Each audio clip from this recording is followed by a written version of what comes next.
Welcome to English lesson. Let's talk about modifiers.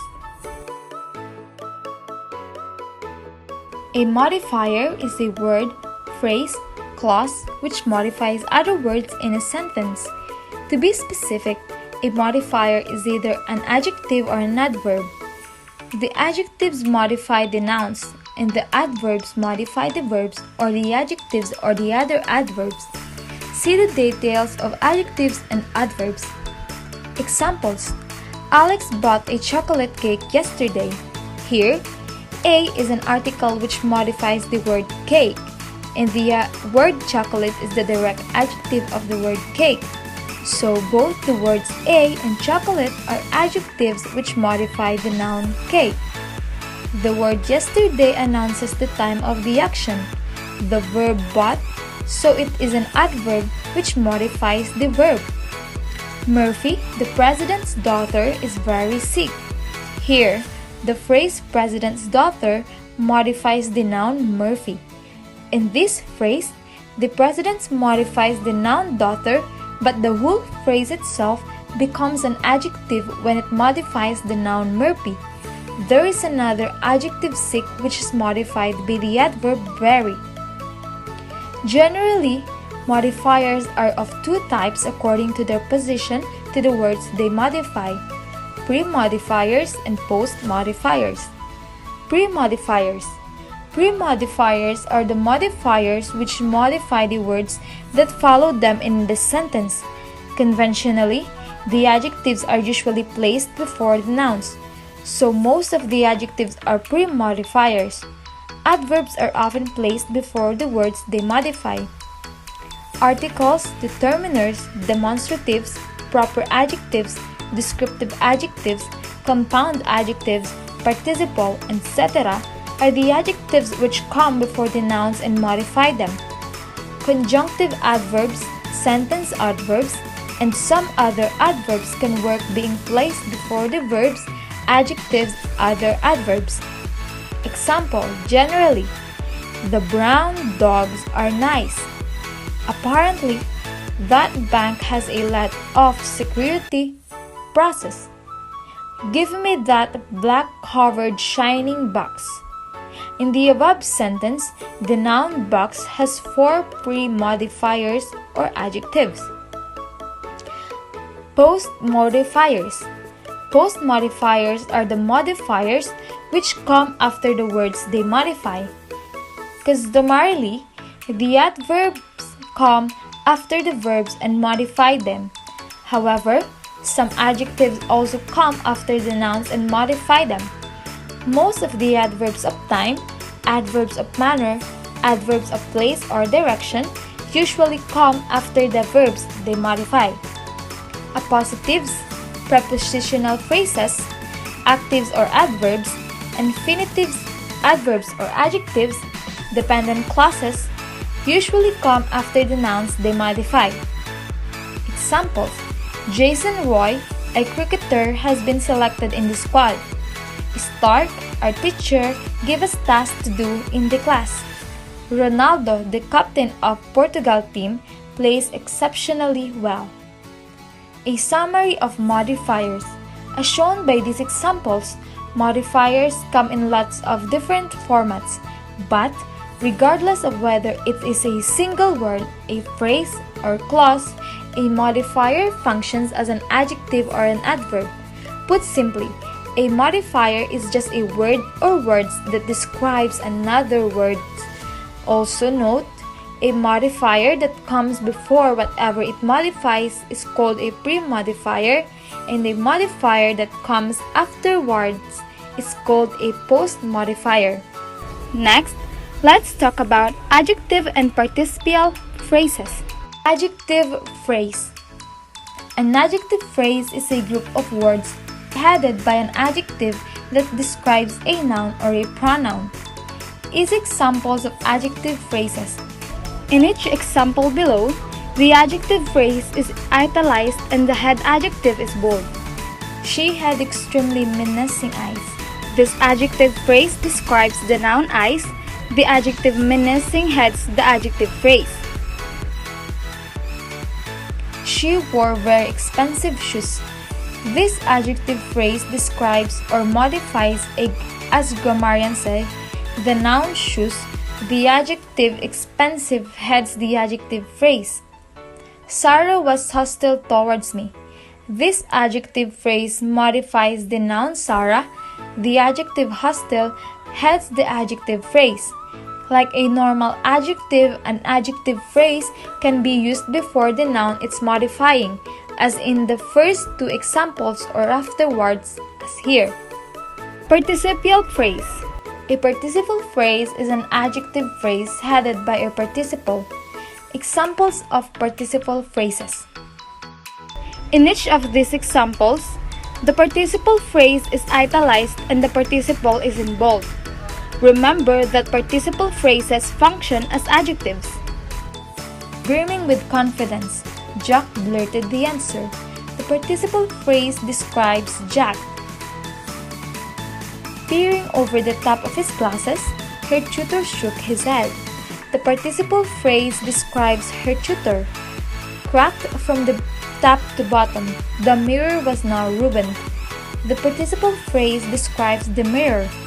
Look at the panther climbing the tree. The participle phrase describes the panther. Sebastian reached across for the pipe, signaling his agreement with the chief's proposal. The participle phrase describes Sebastian. There are two types of participles: present participles ending ing. Here is an example of one as an adjective: the rising tide. Past participles usually ending ed, d, t, en, or n. Here is an example of one as an adjective: the rising cake. More examples of participle phrases. In each row in the table below, there is an example of a present participle being used as an adjective, a past participle being used as an adjective, and then one of those participles being used in a participle phrase.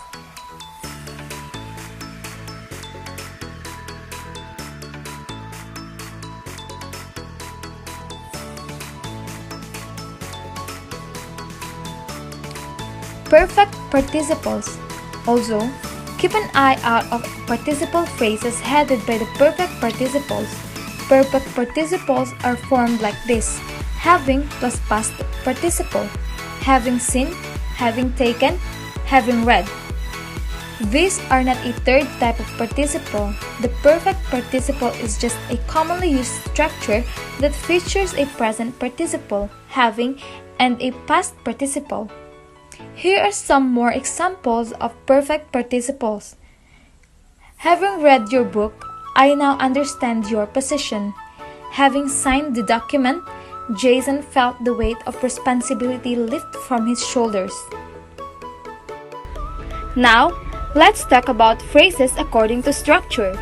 Phrase and clause are the most important elements of English grammar. Phrase and clause cover everything a sentence has. Clauses are the center of sentences, and phrases strengthen the sentences to become meaningful. If the clauses are the pillars of a building, the phrases are the bricks. A phrase usually is always present within a clause, but a phrase cannot have a clause in it. Note, the basic difference between a clause and a phrase is that a clause must have a finite verb and a phrase must not.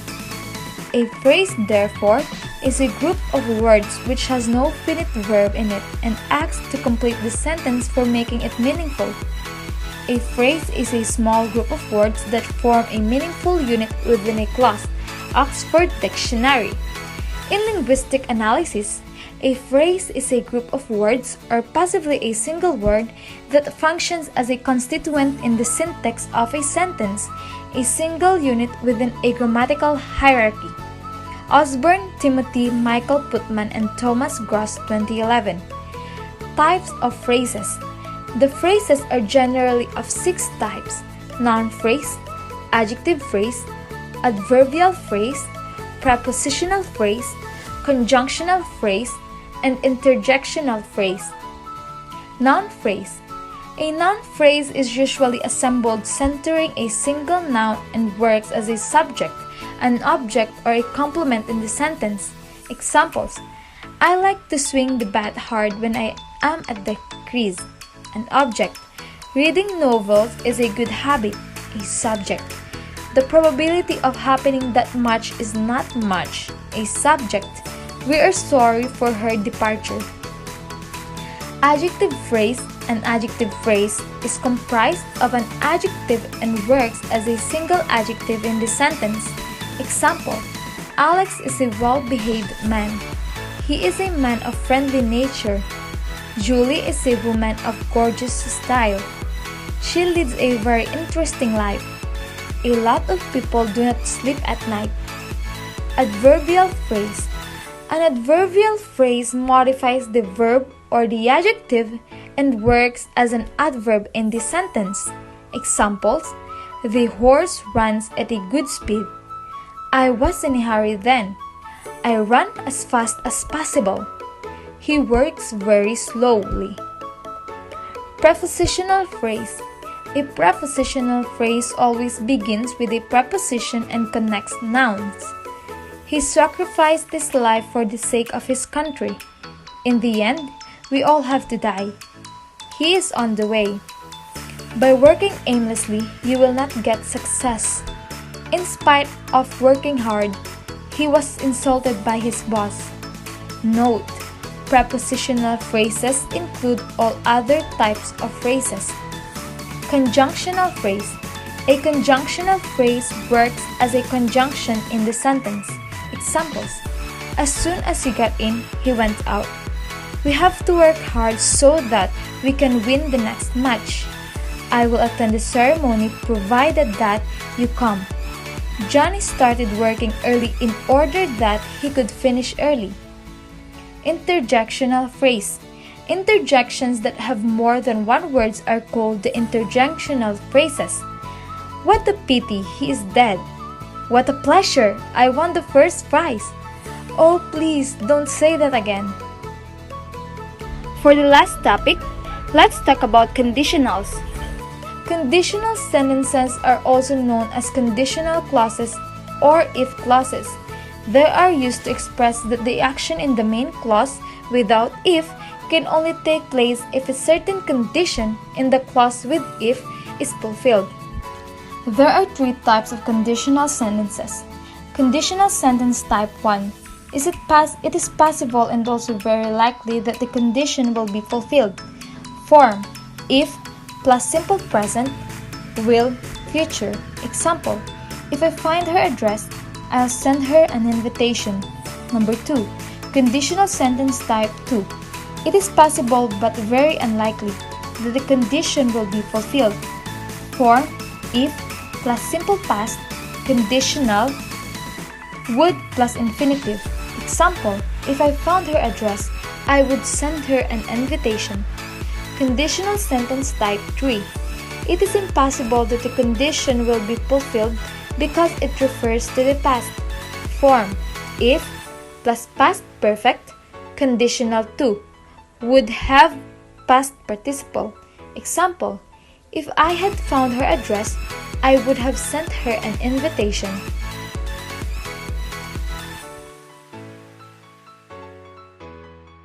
Thank you for watching!